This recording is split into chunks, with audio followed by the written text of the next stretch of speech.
Greetings, Pack. Tonight's story begins with smoke. Not the kind that signals disaster, the kind that signals someone is still cooking, still tending, still keeping something alive when everything around them is burning. Wren had 9 mouths to feed and no good reason to trust the man who showed up at her door following the trail of that smoke. She had even less reason to let him in. She did it anyway. That decision would change everything, for her, for the pups, and for a king who had spent 3 years convincing himself he didn't need anything that could be taken from him. Let's begin. The fire came from the east on a Tuesday, which Wren would later think was the cruelest detail. Tuesdays were market days in the valley towns. People were out in the open, on the roads, carrying baskets of bread and winter squash, and the fire moved faster than anyone had planned for. She heard it before she saw it. A sound like the forest exhaling all at once, a long, sustained rush that her body understood before her mind caught up. She was already out the cabin door and moving toward the tree line before the first column of smoke cleared the ridge. She found the first pup under a fallen pine, small enough to cup in both hands, its fur singed along one haunch. She found 2 more in the creek bed, shivering. The others she collected in pieces over the next 3 hours, moving through the smoke-hazed forest, in a grid she mapped in her head, the way her father had taught her to search. Methodical, no backtracking, no panic. By the time she came back to the cabin the 4th time, she had 9.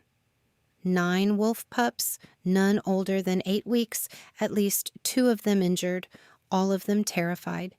She had a cellar. She put them in it. This is the part of the story where a more cautious person would have stopped, would have assessed the situation, considered the risk, thought carefully about what it meant to harbor 9 wolf pups when the territory above her cabin belonged to the Ironhold pack, and the Ironhold pack had very specific opinions about their young. Wren was not a cautious person. She was a practical one, which is a different thing entirely. The pups were cold and injured, and the cellar was the warmest, safest space she had. She put them in it. She built up the fire in the hearth above. She heated broth from the bones she'd been saving, and she began the work of keeping 9 small animals alive. She was a healer. This was what healers did. The cellar had a trap door in the kitchen floor, heavy oak reinforced with iron bands, and she kept it closed. She went down every 2 hours to check on them, to clean wounds, to coax the reluctant ones into drinking. The 2 injured pups, one with a burned paw, one with a gash along its ribs she suspected came from debris rather than the fire itself, required more careful attention. She worked quietly and efficiently, the way she did everything, and she did not let herself think too hard about what would happen when someone came looking. Someone always came looking. He came on the 3rd day. She smelled the smoke on him before she heard his footsteps. Not the wildfire smoke, which had faded to a gray haze over the valley, but the particular smell of a man who had been riding through ash country for days. Her door was open because she was airing out the cabin, and she was at the table with her back to it, grinding dried willow bark when the shadow fell across the threshold. She did not turn around immediately. "You're on Ironhold land," the voice said. It was a low voice, the kind that had learned not to need volume to carry weight. Flat and careful, each word set down like something heavy. "I know," Wren said. She kept grinding. "I've been on Ironhold land for 4 years. My lease is current. You're welcome to check the records." A pause. She heard him step inside without being invited, which told her something about who he was. "There are pups missing from the eastern dens," he said. 9 of them. The fire scattered them before the pack could account for them. "That's terrible," Wren said. Another pause. This one was longer and had a different quality to the first. "The smoke trail from your chimney is the only one still burning in this section of the valley," he said. "Every other structure either burned or shuttered." She set down the grinding stone. She turned around. He was bigger than she'd registered from the shadow, broad through the shoulders, the kind of build that came from actual use rather than performance. He was dressed in riding clothes, dark and ash-dusted, and he had the kind of face that had learned to give nothing away, though she could see the exhaustion underneath it if she looked directly. Gray eyes. The particular stillness of someone who had spent a long time learning to hold still. Behind him, through the open door, she could see 2 other men waiting in the yard. Both of them were watching the cabin with the focused attention of people who had been told to wait and were very much not comfortable with waiting. She looked at the man in her doorway for a long moment. "The pups are in the cellar," she said. Something shifted in his expression. Not relief exactly. Something more careful than relief. "All 9? "All 9. 2 are injured. 1 has a burned paw that will need watching for infection. The other took a cut to the ribs. I've cleaned it and stitched it, but he needs to stay still for another few days at minimum." She paused. "I was going to send word to the pack once I knew they were stable. I didn't know who to send to." "You could have sent to anyone," he said. "Anyone in the valley would have known to bring word to me." "I don't know anyone in the valley," she said. "I'm a healer. I work alone." He looked at her for another moment. It was the kind of look that was taking inventory, not rude, not aggressive, but thorough. She held it without difficulty. She had been looked at by people trying to decide what she was before, and she had learned that the best response was simply to be exactly what she was and let them figure it out. "I'd like to see them," he said. "I know," she said, and moved to lift the trapdoor. His name was Caelum. She learned this not from him, but from one of the men in the yard, who called it through the door when the second man needed a decision made about the horses. Caelum. She filed it away without knowing why. He crouched at the edge of the trapdoor and looked down into the cellar, and she watched him take in the 9 pups arranged on the old horse blankets she'd layered across the stone floor, the small clay bowls of broth, the careful bandaging on 2 of them. She watched something move through his face that he didn't quite manage to keep still. "You did all this alone," he said. It wasn't a question. "There was no one else," she said. He was quiet for a moment. Then, "The injured ones. You said a burned paw and stitched ribs. The gray one with the white chest, and the dark one in the far corner, the one that keeps trying to stand up when it shouldn't." He made a sound that might have been almost a laugh. It was very quiet and very brief, and she suspected it surprised him as much as it surprised her. "That one's always been like that," he said. "Stubborn," she said. "Stubborn," he agreed, and something in the word was fond in a way that the rest of him hadn't been. He stayed for 2 hours. She had not expected that. She had expected him to confirm the pups, perhaps make arrangements to move them, and leave with his men. Instead, he sent his men back to the pack with word that the pups had been found and were being cared for, and he stayed. He went down into the cellar himself and checked each pup with a gentleness that was startling in a man of his size, his large hands moving carefully along small spines and ribs, checking her stitching without comment, pressing 2 fingers lightly against the burned paw to assess the heat of it. She stayed at the top of the ladder and watched. "Your work is good," he said from below. "I know," she said. He came back up. He looked at her again with that inventory expression. "Moving them now would set back the injured ones," he said. "Yes," she said. "How long before they can be safely transported?" "The ribs, 5 days, minimum. The paw is less certain. It depends on whether infection sets in." He nodded slowly. She could see him thinking, the particular quality of someone working through logistics they hadn't planned for. "I'll need to post someone here," he said. to watch over them. "You're welcome to post someone in the yard," she said. "The cellar is my space, and I'll manage what's in it." He looked at her. She looked back.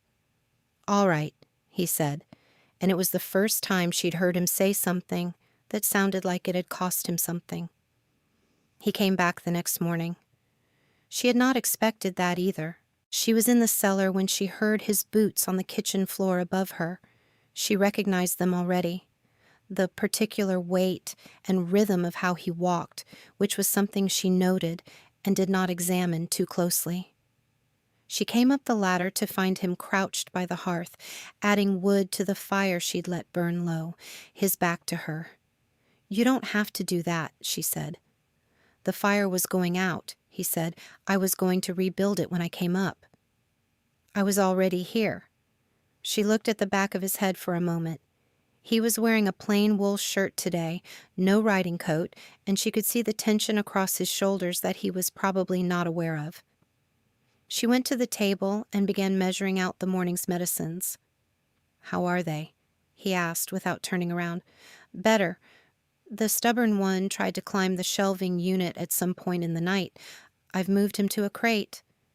The almost laugh again. Still brief, still quiet.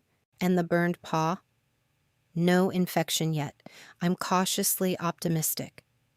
He stood up from the fire and turned around, and she was struck again by how much space he occupied. Not aggressively, but simply as a fact of his presence, the way a large stone in a stream occupies space. He looked at the medicines she was measuring. "What's that?" he said. "Willow bark for the fever one, comfrey for the ribs. This," she held up a small brown vial, "is for the paw. It's a preparation my father developed. It's better than anything the pack healers will have, which is not me being arrogant. It's just a fact." "I believe you," he said. He said it simply, without qualification, and she found that she believed that he meant it. He sat down at her table. She did not invite him, and he did not ask, and she decided that this was simply how he operated, and she would deal with it. She went on measuring.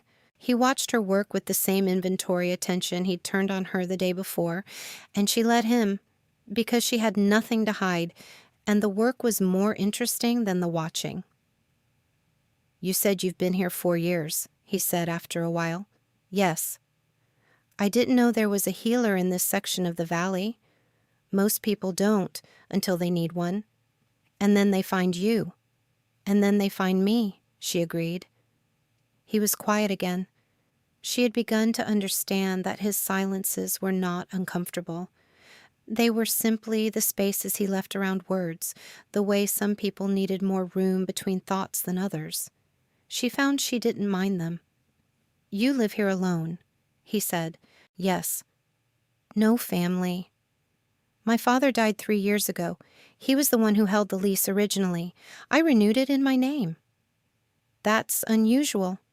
"I'm aware," she said, and her voice was dry enough that he looked at her again, sharply, and she thought she caught the edge of something that might have been appreciation. He came back the following morning and the morning after that. By the 5th day, it had become a pattern she had stopped being surprised by, though she had not stopped noticing it. He arrived before the valley had fully woken up. He rebuilt the fire if it had burned low in the night, and he sat at her table while she prepared the morning medicines. Sometimes they talked. More often they didn't, and the silence was the particular kind that 2 people fall into when they have stopped performing comfort for each other and have arrived at the real thing. The pups were improving. The stubborn one had been released from the crate and was terrorizing the others with the energy of something that had been confined against its will. The burned paw was clean and healing. She was beginning to think about transport timelines. On the 5th evening, she was sitting on the cellar steps watching the pups sleep when she heard him come back. She had not expected him in the evening. The pattern had been mornings. She came up the ladder to find him standing in the middle of her kitchen, and something was different about him. The tension across his shoulders was higher. His jaw was set, and he had the look of a man who had come from somewhere difficult and had not yet finished carrying it. "Council meeting," she said, reading him without meaning to. He looked at her. "Yes." "About the pups?" "Among other things."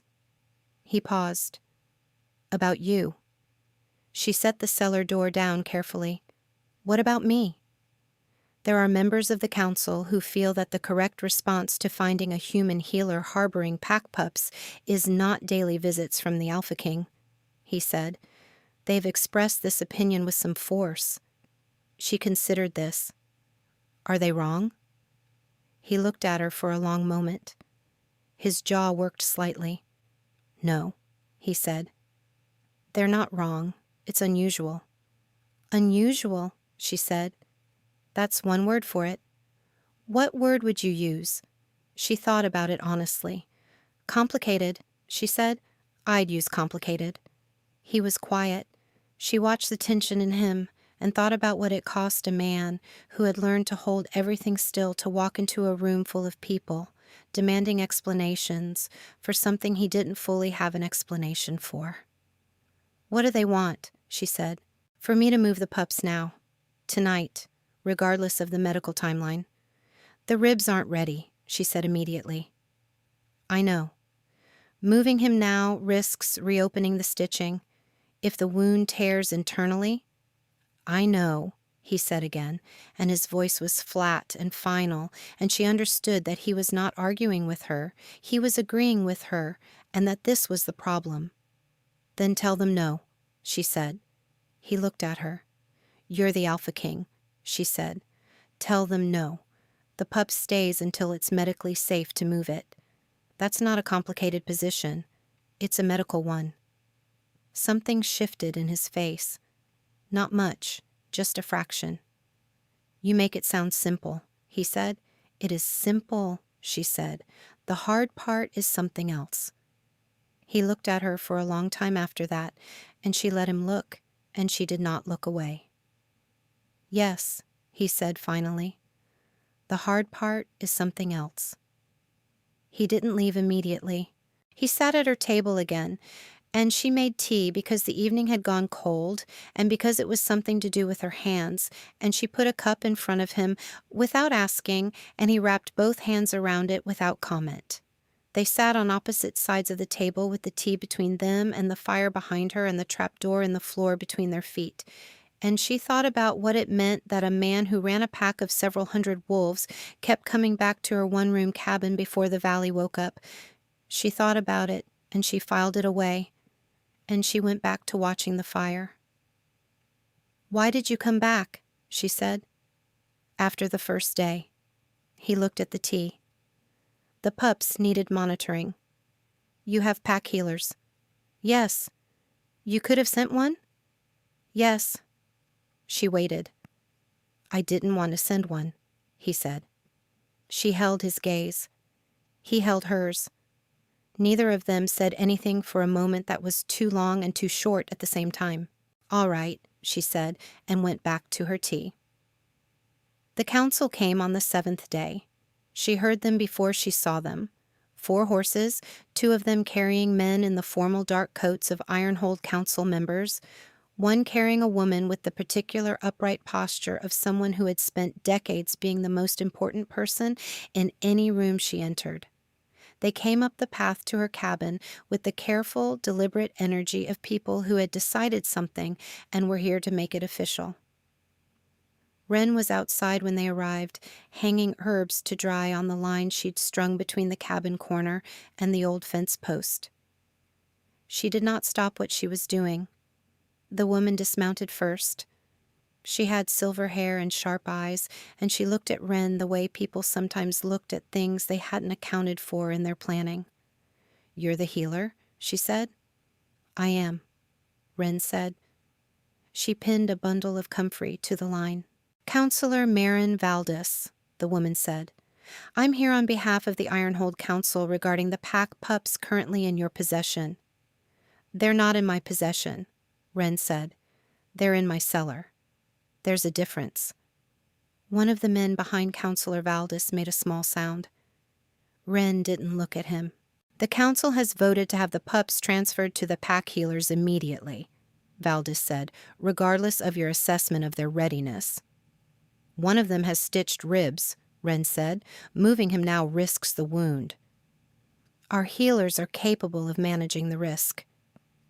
I'm sure they are, Wren said pleasantly. They're still not as capable as I am. My preparation for the burned paw has kept infection from setting in when your pack healer's standard treatment would likely have failed. That's not arrogance, that's a documented outcome. She pinned another bundle. You're welcome to observe the pup's condition before making a final decision. I'd recommend it. Valdis looked at her with the expression of someone recalibrating. The council also has concerns, she said more carefully, about the nature of the Alpha King's visits here. Wren turned and looked at her directly for the first time. What about them? They are frequent, informal, without escort in recent days. He's checking on the pups. So he has said. Then you have your answer. We have his answer, Valdis said. We'd like yours. Wren looked at her for a long moment. She thought about what was actually being asked, which was not about the pups at all, and she thought about how to answer it honestly without giving away anything that wasn't hers to give. He comes in the mornings, she said. He checks on the pups. He sits at my table. Sometimes we talk. He leaves. She paused. There is nothing in that account that requires your council's management. He is the Alpha King, Valdis said. Everything about him requires the council's attention.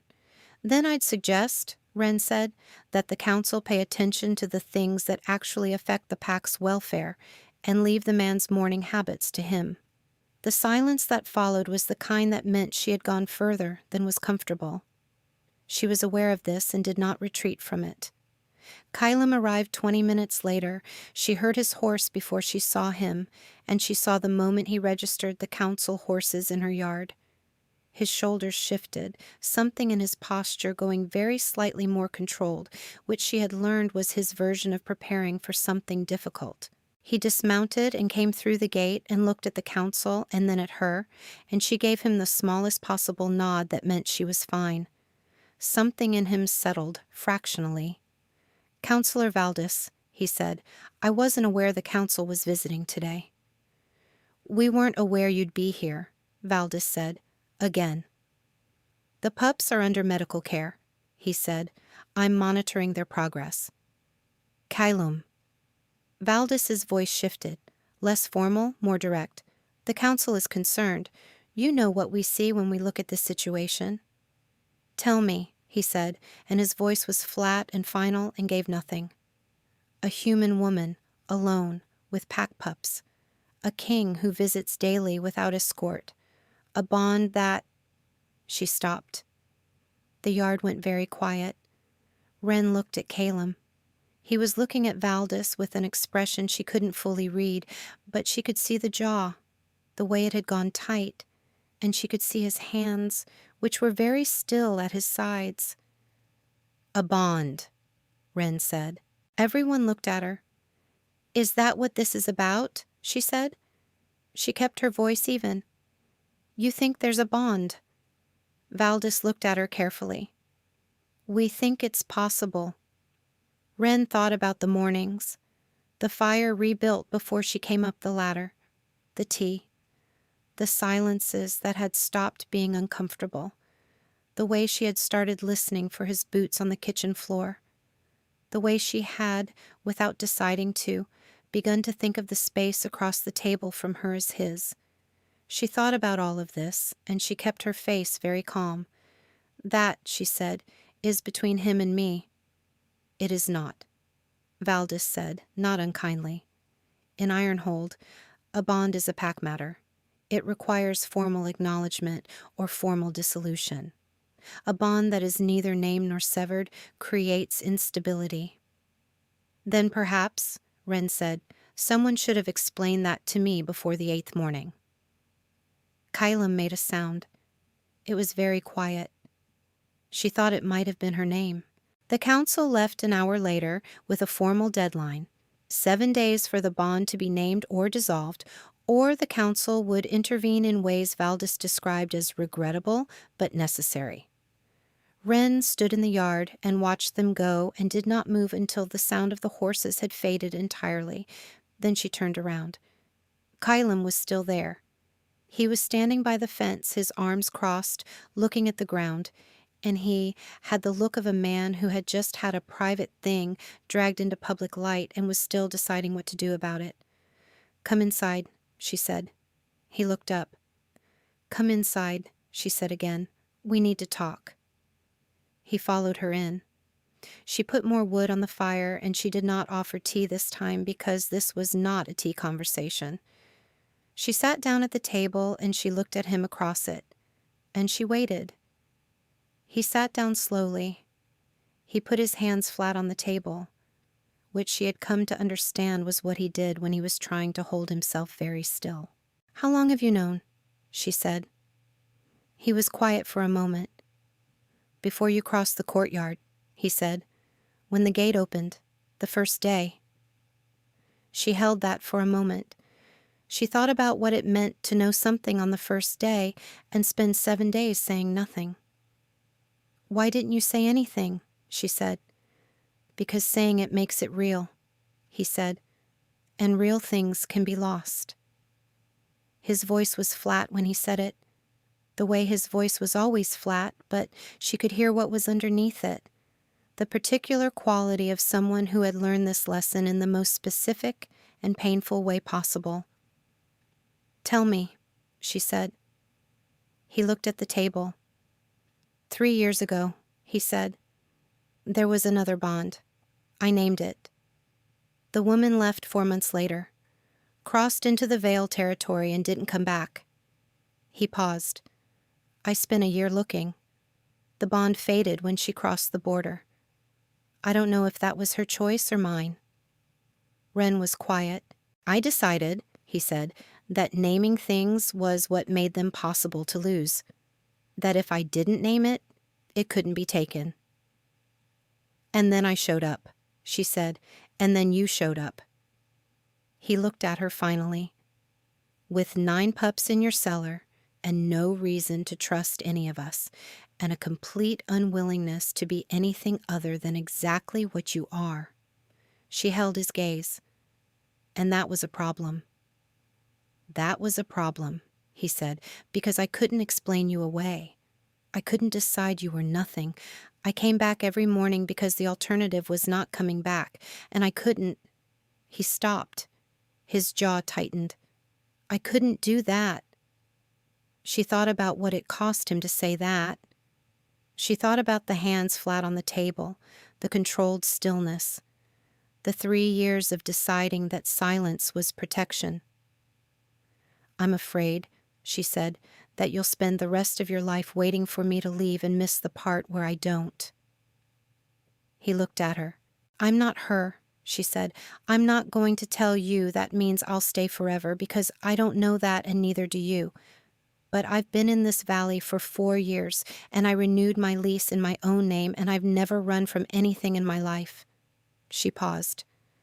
"I'm afraid of being someone's contingency plan. I'm afraid of being named and then held carefully at arm's length because you're too afraid of losing me to actually let me be here." She looked at him steadily. "That's what I'm afraid of." The silence was very long. "That's fair," he said. "I know it is. I don't know how to—" He stopped again, started again. "I have spent 3 years learning to hold everything still. I don't know if I remember how to not do that.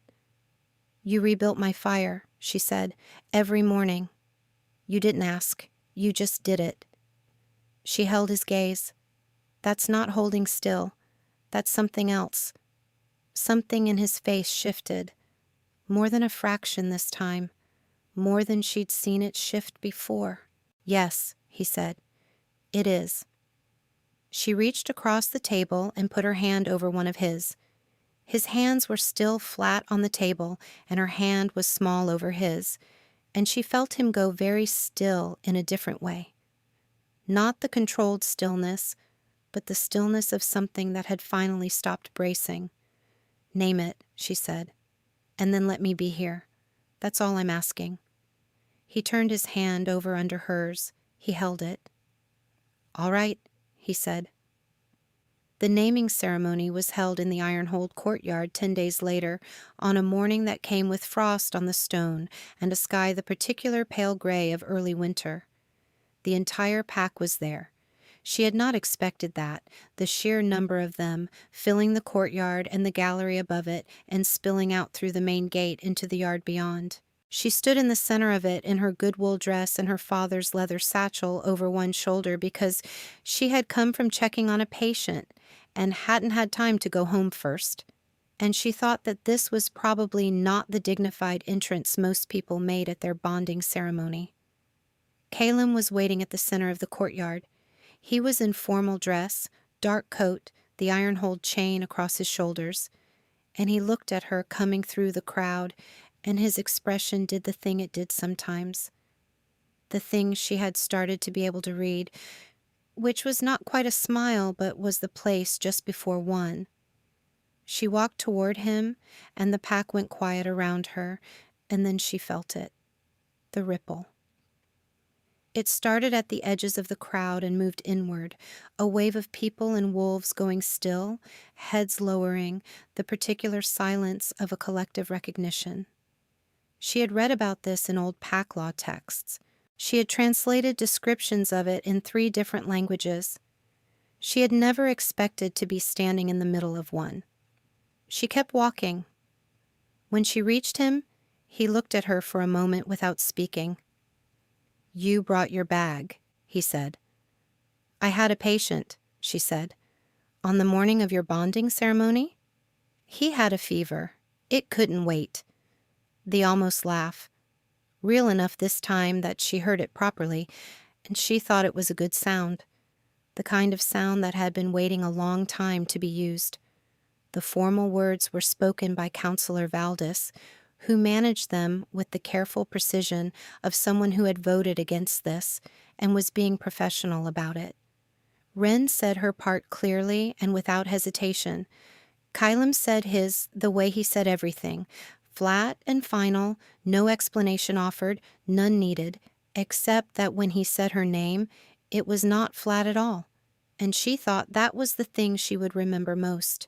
The pack exhaled, all of them, together, like something that had been held had finally been released.